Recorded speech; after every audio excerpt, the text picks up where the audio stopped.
Hello students, good morning. कैसे हैं आप? आइए, हिंदी ऑनलाइन क्लास में आपका फिर से एक बार स्वागत है। मैं मुंदेव शर्मा आपको तुलसीदास के उपरांत अब पाठ 2 सूरदास के भ्रमर गीत से चयनित पदों के संदर्भ में सिद्ध सौंदर्य पढ़ाने जा रहा हूं। पिछले वीडियो में हमने सूरदास जी की काव्य की शिल्प सौंदर्य के संदर्भ में 2 बिंदु पढ़ चुके हैं और तीसरा बिंदु हम चल रहे थे काल और युग। काल और युग में देखिए, प्रस्तुत काव्यांश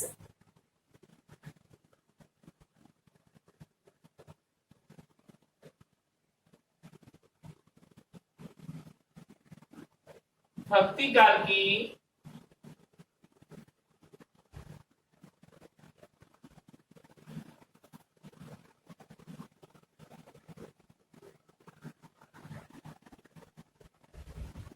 सगुण कृष्ण भक्ति शाखा की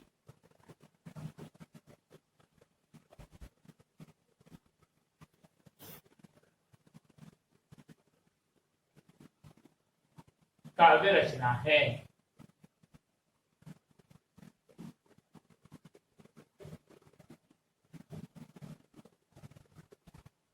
ठीक है, पॉइंट नंबर 4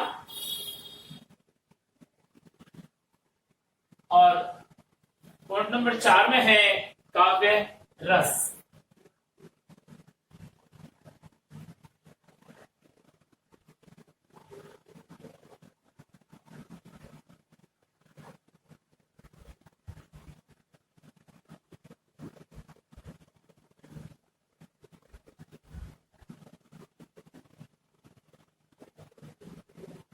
उपर्युक्त काव्यांश में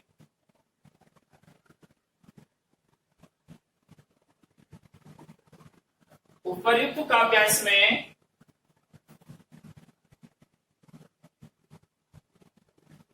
वियोग श्रृंगार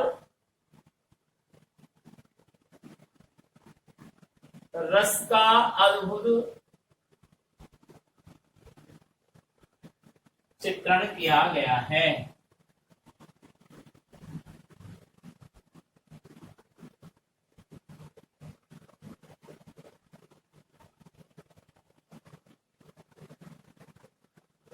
कौन सा है? वियोग श्रृंगार रस। साथ ही भक्ति रस का समावेश किया गया है। यही कह सकते हैं, वियोग श्रृंगार रस एवं भक्ति रस का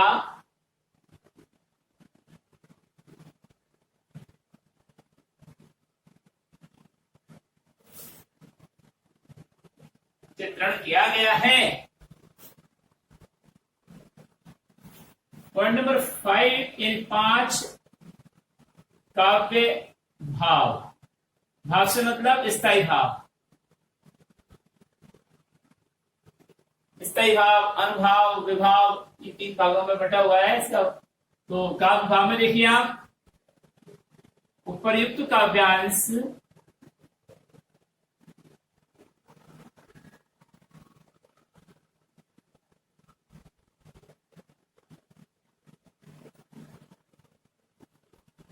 उपर्युक्त काव्यांश में विरह या रति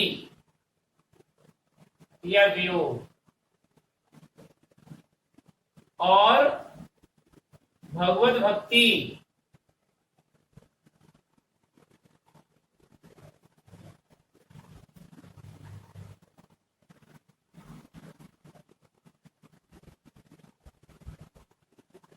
आदि स्थायी भाव समाहित हैं।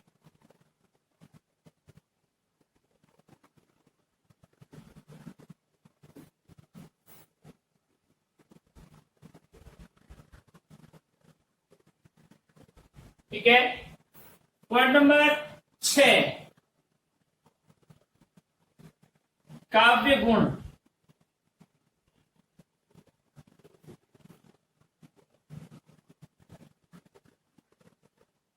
उपर्युक्त काव्य में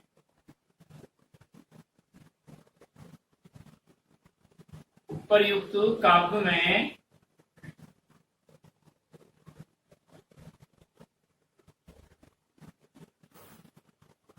कौन सा रस भरा पड़ा है? उपर्युक्त काव्य में माधुर्य काव्य गुण का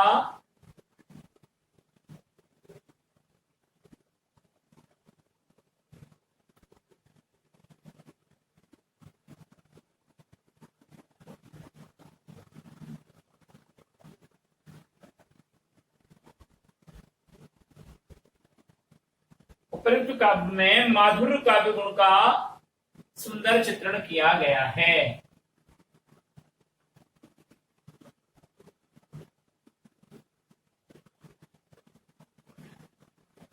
सुंदर प्रयोग क्या है?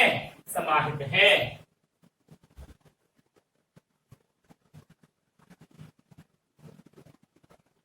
या किया गया है।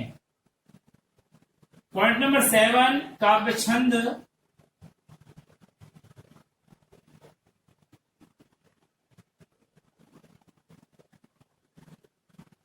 काव्य छंद में आइए, उक्त पद में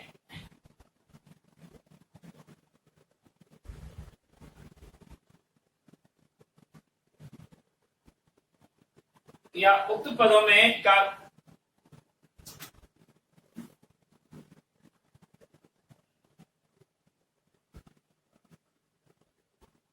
उक्त पद में काव्य को पद छंद के रूप में प्रस्तुत किया गया है।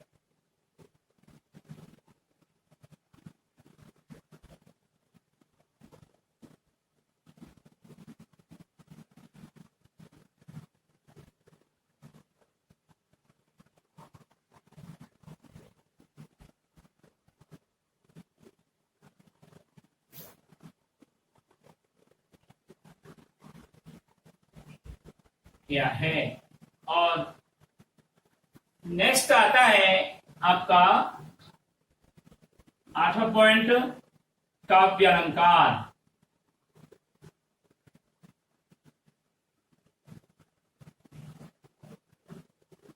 काव्य अलंकार में देखिए, उपर्युक्त पदों में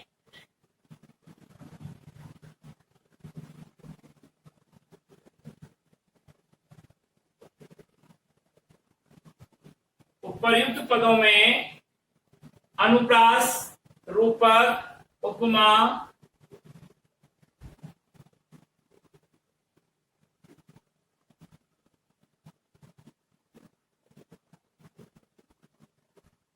अनुप्रास, रूपक, उपमा, उत्प्रेक्षा,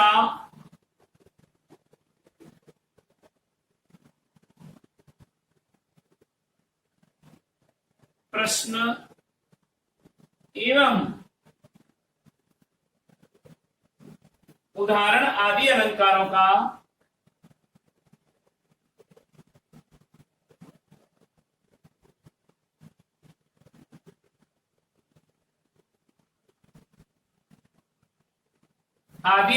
का सौष्ठव प्रयोग किया गया है।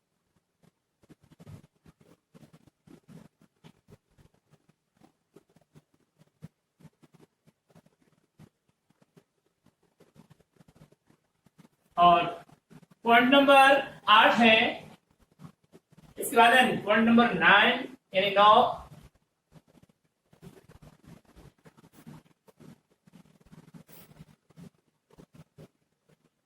शब्द शक्ति।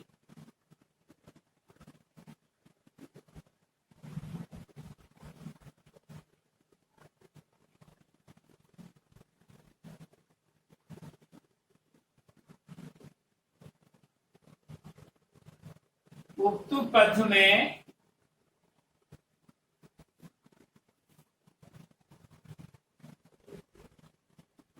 लक्षणा एवं व्यंजना शब्द शक्तियों का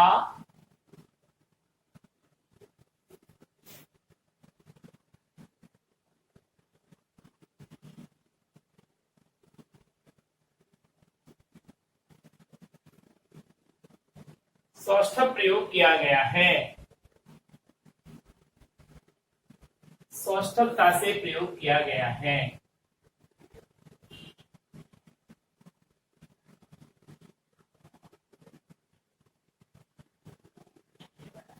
पॉइंट नंबर 10, काव्य बिंब।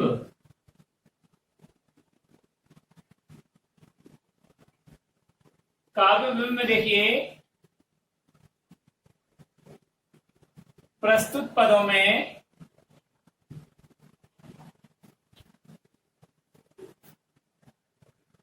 विराट, स्थिर, गतिशील, चाक्षुष, स्पर्श, श्रव्य आदि बिंबों का सौष्ठव प्रयोग समाहित है।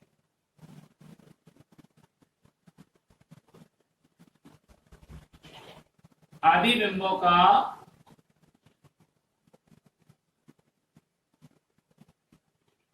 सौष्ठव प्रयोग समाहित है।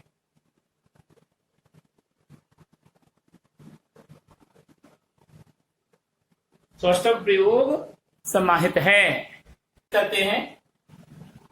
पद्यांश 2 में सूरदास जी कहते हैं कि गोपियां उद्धव के योग संदेश का तिरस्कार करते हुए उसे क्या कहती हैं, उसका उपहास बनाती हैं और उससे उस योग संदेश को न कहने के लिए निवेदन करती हुई कहती हैं कि हम तो दुहु भांति फल पायो, हम तो दुहु भांति फल पायो, जो ब्रजनाथ मिले तो नीको, ना तरु जग जस गायो, हम तो दुहु भांति फल पायो। कहा भी गोकुल की गोपी सब वर्णहीन लघु जाति, कहवे कमला के स्वामी संग मिल बैठी एक पाती। कवि सूरदास जी कहते हैं कि गोपियां उद्धव को उल्हाने देते हुए कहती है कि हे उद्धव, हमारे श्री कृष्ण हमारे परम आराध्य हैं और वे हमारे हृदय स्थल पर बसे हुए हैं, निवास कर रहे हैं। अरे हमने तो दोनों ही प्रकार से फल प्राप्त कर लिया है रे उद्धव। किस प्रकार से? कहते ना दोनों हाथों में लड्डू हैं, ऐसे हमें तो दोनों ही प्रकार से फल प्राप्त हो गया है कि जो ब्रजनाथ मिले तो नीको, नीको यानी भला, अच्छा। यदि ब्रजनंदन श्री कृष्ण हमसे आकर मिलते हैं तो अच्छा है, भला है, ना तरु जग जस गायो, नहीं तो यह सारा संसार हमारा यश गाएगा। अब वो यश कैसे गाएगा कि अगर वो ब्रजनाथ मिल जाते हैं, यानी श्री कृष्ण आकर के ब्रज के नाथ स्वामी श्री कृष्ण आकर के उनसे गोपियों से मिल जाते हैं तो बहुत अच्छा है, उन्होंने कन्हैया को प्राप्त कर लिया। और यदि नहीं मिलते हैं तो सारा संसार कृष्ण को तो गाली देगा और गोपियों का यश फहराता रहेगा। तो बताइए क्या मिल गए श्री कृष्ण गोपियों से आकर के? नहीं मिले। और आज संसार में गोपियों का नाम आगे लिया जाता है, कृष्ण का नाम बाद में होता है। राधा कृष्ण, राधा कृष्ण, राधे राधे, सब जगह राधे राधे हो रहा है, गोपियां हो रही है, गोपियों का नाम लिया जाता है। ब्रजमंडल में जब जाते हैं यात्रा के लिए तो वहां पर राधे राधे राधे राधे का जा सुनाई देता है। राधे कृष्ण तो बाद में नाम जाता है। तो यानी कि गोपियां आज यश को प्राप्त हो गई, गोपियों का यश फहरा रहा है चारों तरफ। तो गोपियां कहती हैं कि यदि ब्रजनंदन हमसे आकर के मिलते हैं तो बहुत भला है, नहीं तो ये सारा संसार हमारा यश गाएगा, अर्थात संसार में हमारा यश फैल जाएगा। गोपियां उन्होंने देते हुए कहती हैं कि अरे उद्धव, कहा वे गोकुल की गोपी सब वर्णहीन लघु जाति, कहा तो वे गोकुल की काली कलूटी वर्णहीन निम्न जाति की गोपियां हैं और कहाँ वे कमला की स्वामी संग मिल बैठी एक पाती, और कहाँ वे मथुरा में निवास करने वाली कमलापति विष्णु के साथ में कतारबद्ध रूप में बैठने वाली कुब्जा नाम की सेविका है, दासी है। तो भला वह उसे छोड़ करके हमारे पास हम वर्णहीन कुरूप भक्ति और निम्न जाति की गोपियों के पास क्यों करके आएगा? गोपियां श्री कृष्ण को ताने मारती हुई और उद्धव के योग संदेश का तिरस्कार करती हुई कहती है कि कहाँ वे गोकुल की गोपी सब वर्णहीन लघु जाति। हे उद्धव, कहाँ तो हम भोली भाली वर्णहीन निम्न जाति की गोपियां हैं, गोकुल की निवास करने वाली गोपियां हैं, और कहाँ भी कमला की स्वामी और कहाँ भी कमलापति विष्णु के संग मिल बैठी कुपाती, साथ में कतारबद्ध रूप में एक पंक्ति में बैठने वाली वह कुब्जा नाम की दासी है। निगम ध्यान मुनि ज्ञान अगोचर भय भूष निवासी। अभी उद्धव ने योग संदेश देते हुए गोपियों से कहा था कि वेद विद्याओं का अध्ययन कीजिए, पुराणों का ज्ञान प्राप्त कीजिए, और तब वैराग्य और साधना कीजिए, तब आपको श्री हरि की प्राप्ति होगी, मुक्ति मिलेगी। तो गोपियां उसके इस योग संदेश का मजाक बनाती हुई कहती हैं कि निगम ध्यान मुनि ज्ञान अगोचर, अगोचर यानी अजन्मे है श्री कृष्ण। वो तो वेद वेदांगों के अध्ययन से प्राप्त किए जा सकते हैं, मुनियों के ध्यान ज्ञान से प्राप्त किए जा सकते हैं, वो तो अजन्मे हैं।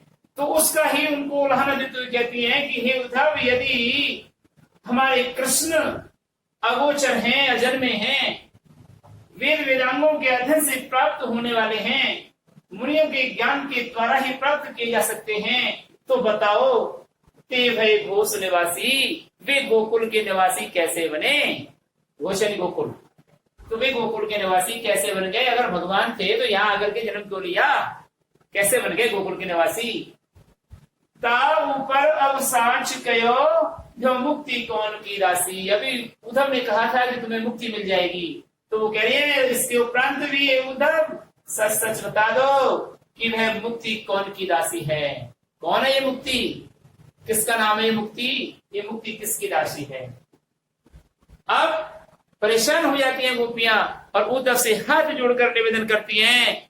क्या कहती है कि जोग कथा पालावो उधो ना कहूँ बारंबार। हे उद्धव, तुम्हारे पैर पड़ती हैं, हम तुम्हारे पैर लगती हैं, अर्थात चरण स्पर्श करती हैं। इस योग कथा को हमसे बार बार मत कहो, क्योंकि हमारे हृदय में तो सिर्फ एकमात्र श्री कृष्ण की भक्ति भावना भरी पड़ी है।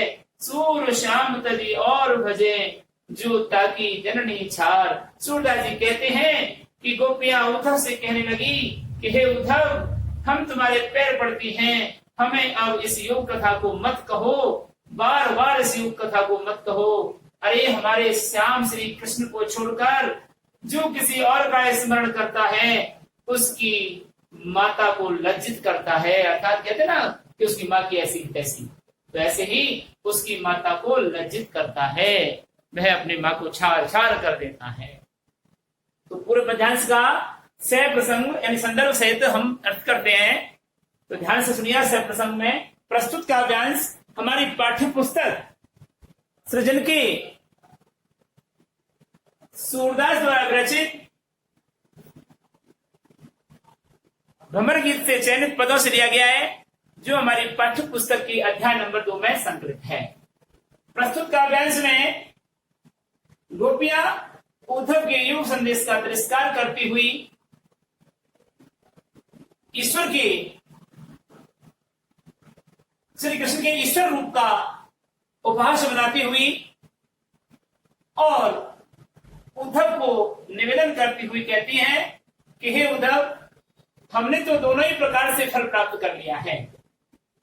यदि श्री कृष्ण हमसे आकर मिलते हैं तो बहुत अच्छा है, और यदि नहीं मिलते हैं तो ये सारा संसार हमारे ही गीत गाएगा, हमारा ही यश गाएगा और श्री कृष्ण को गाली देगा। गोपियां कहती हैं कि हे उद्धव, बताइए हम गोकुल की, कहा तो हम गोकुल की भोली भाली वर्णहीन और लघु जाति की गोपियां हैं, और कहा कमलापति विष्णु के अवतारी कृष्ण के साथ मिलकर बैठने वाली, एक ही पंक्ति में मिलकर बैठने वाली गोपियां नाम कर श्री कृष्ण हम वर्णहीन निम्न जाति की गोपियों के पास क्यों आएंगे। गोपियां उद्धव गोल्हान ऋतु में कहती हैं कि हे उद्धव, अभी आपने कहा था कि इस तुम हमारे श्री कृष्ण अगोचर हैं, अर्थात अजन्मे हैं, मुनियों की ज्ञान ध्यान से ही प्राप्त किए जा सकते हैं, वेद वेदांगों के अध्ययन से तपबल कृष्ण अजन्मे हैं, वेद वेदांगों के अध्ययन से प्राप्त होते हैं, मुनियों के ध्यान ज्ञान से प्राप्त किए जाते हैं, तो बताओ वे यहाँ गोकुल के निवासी कैसे बन गए, यहाँ गोकुल में जन्म कैसे ले लिया। उसके उपरांत भी उद्धव अब सच सच कह दीजिए कि यह मुक्ति किसकी राशि है, ये मुक्ति कौन है। कहते हैं ना मुक्ति मिल जाएगी, तुम्हें मुक्ति प्राप्त हो जाएगी। तो उसका अपहास करते हुए गोपियां कहती हैं ताऊ पर अब साच कयो मुक्ति कौन की राशि है। उद्धव उसके उपरांत भी सच सच कह दीजिए कि यह मुक्ति कौन की राशि है, किसकी राशि है, किसकी सेविका है। अब इस योग संदेश को हे उद्धव हम तुमसे निवेदन करती हैं, विनती करती हैं, हम तुम्हारे पैर पड़ती हैं कि इस योग संदेश को हमें बार बार मत कहो। योग कथा पाला गो उदो ना कहूं बारंबार, सूर श्याम तजी और भजो त्रोता की जननी छार उधो बहुआति फल पायो। हे उद्धव, हमने तो दो प्रकार से फल प्राप्त कर लिया है, अब हमें इस योग कथा को, हम तुम्हारे पांव लगती हैं, पैर पड़ती हैं, निवेदन करती हैं कि इस योग कथा को हमसे बार बार ना कहें। सूरदास जी कहते हैं कि गोपियां अनन्य भक्ति भावना से उद्धव को उपहास करते हुए कह रही हैं कि हमारे श्याम श्री कृष्ण को छोड़कर जो किसी दूसरे ईश्वर की भजन करता है वह की मैया की ऐसी कैसी। जननी छार उसकी माँ को लज्जित करता है, उसकी माँ को छार छार कर देता है, अर्थात कहते हैं ना कि उसकी माँ की ऐसी कैसी, अर्थात वह माँ को लज्जा ल जाता है। जो हमारे श्री श्याम को छोड़ करके दूसरे ईश्वर का स्मरण करता है, भजन करता है, उसकी माँ को वह छाड़ छाड़ कर देता है, अर्थात उसकी माँ को लज्जित करता है। इस प्रकार से गोपियां उद्धव का उपहास करती हुई योग संदेश को तिरस्कृत कर रही हैं। गोपियां कहती हैं कि हे उद्धव, हमें तुम्हारा यह योग संदेश बिल्कुल नहीं चाहिए, तो हमको इसको संदर्भ सहित, प्रसंग सहित लिखेंगे और उसके बाद में हम इसका टिप्पणी लिखेंगे।